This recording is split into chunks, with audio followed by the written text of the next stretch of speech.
Hey everyone, this is Dylan, and today I'll be doing a movie review for you guys. So the movie I'm reviewing today is Elvira, Mistress of the Dark. Now I did want to mention that I did watch this movie as a part of the Elvira 40th anniversary special on Shudder. I wasn't necessarily interested in the other 3 movies that she had done, but I really wanted to watch this one. I really did like the Elvira movie, and I definitely wanted to see kind of her take on her style as it relates to the Elvira movie. So I definitely watched that and I was like, you know what? Elvira is having a little bit of a renaissance right now. Let's do a review over Elvira, Mistress of the Dark. So let's get into the synopsis. Elvira is a horror host at a local television station, and she's kind of treated a little bit poorly, especially by like the female news anchor who doesn't like her. And then she finishes her set for the night and she goes to head back to her like changing room, her whatever, and she gets pulled aside and is like, hey, we want you to meet the new head of the television station. And it's this like real big guy, and he's kind of sexist and is very misogynistic and basically sexually assaults her by grabbing her breasts, and then also is basically tries to quid pro quo her and say, who do you think you are? You're gonna not have this job anymore. And she like tells him off on live television, which good for her. And she's like, I don't need you, I have a Las Vegas show and I'm gonna go do that, so peace. And she gets back to her room, and her like manager or agent, it's not clear who he is. He's not really mentioned at all in the rest of this movie. But he is like, what did you just do? And she's told him the story, and then she says, we're all good in Las Vegas, right? He's like, yeah, there's no problems. Maybe a little hiccup, but there's no problems. And she's like, what? And he's like, they want you to finance the show for $50,000. And she's like, oh, it might not be too late to get that job back. And then there's a knock at the door. Elvira gets like a messenger delivered, a letter, and it says that her great aunt Morgana has passed away and has written Elvira into her will, and Elvira has been summoned to Massachusetts for the reading of the will. And so Elvira's like, oh my god, I'll be back in no time, I'll have the money and everything will be good. So she drives to Massachusetts, and once she gets into the town, her car kind of goes kaput, and so she has to wait around until her car gets fixed.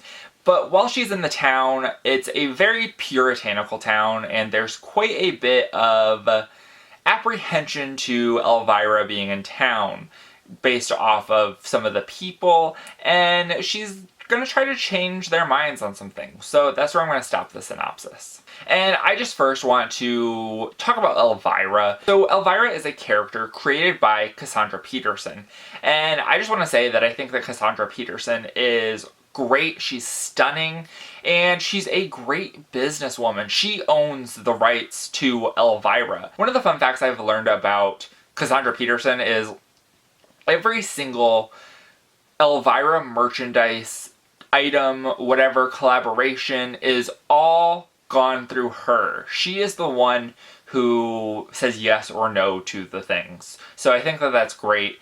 She's also 70 years old.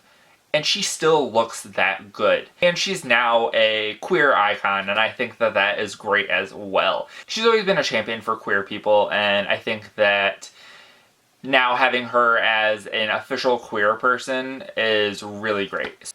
I also want to mention that this movie was, I believe, ahead of its time and still relevant to today. And I think that that's most apparent in like that beginning scene that I mentioned with the new owner of the TV station, and that really ties into the Me Too movement. And I think that it's great that Elvira just didn't sit by and let him do the stuff, and that she really was a strong, powerful woman and was like, no, you're not going to do this. I am not going to let you do this. So I think that that was great, and I think that it's really ahead of its time, and I think that people should watch it now, and it's still relevant. It's almost a timeless type of thing where she was an outsider into this town that didn't accept her. And I think that a lot of people really connect with that, and I think that that also makes this movie relevant to today and relevant to a whole lot of people. I also do want to mention that she is funny. This movie is funny. There's a lot of her real classic jokes in here,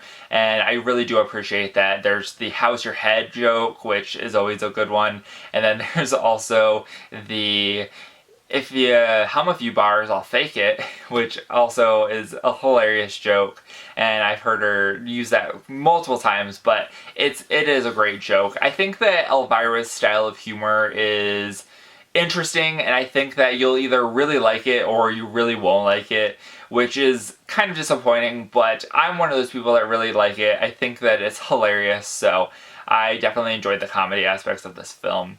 I also want to mention the special effects, which are also really cool. There is a little bit of CGI type of stuff, but most of it is actual practical effects. One of the best practical effects in the movie, I believe, is when she's making some sort of like stew for dinner, and she's doing it out of a recipe book that's clearly not a actual food cookbook, and then she brings it to the table and opens the lid on the Dutch oven, and like this monster comes out. I think that that monster looks really cool, and I really appreciate the practical and special effects that were used in this movie. One of the last things I want to mention is the future of Elvira, and how I hope with this 40th anniversary special and this new Elvira Renaissance that we have, I do hope that she does get a show similar to a Joe Bob Briggs, because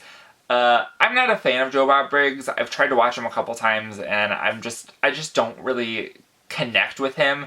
I much more connect with Elvira, and I like Elvira, and she really hasn't had any kind of show currently in probably a decade or longer. And I think that having this 40th anniversary special was great, and I do hope that she continues on with Shudder now that she has like an in with Shudder. I hope that she ends up getting more specials, and I think that that'll be great as well. And so I want to end this review with my rating of the movie. I give this a 4 out of 5 stars, and I just really liked it. I love Elvira. I thought that the comedy was great, and I thought that the special effects and practical effects were great.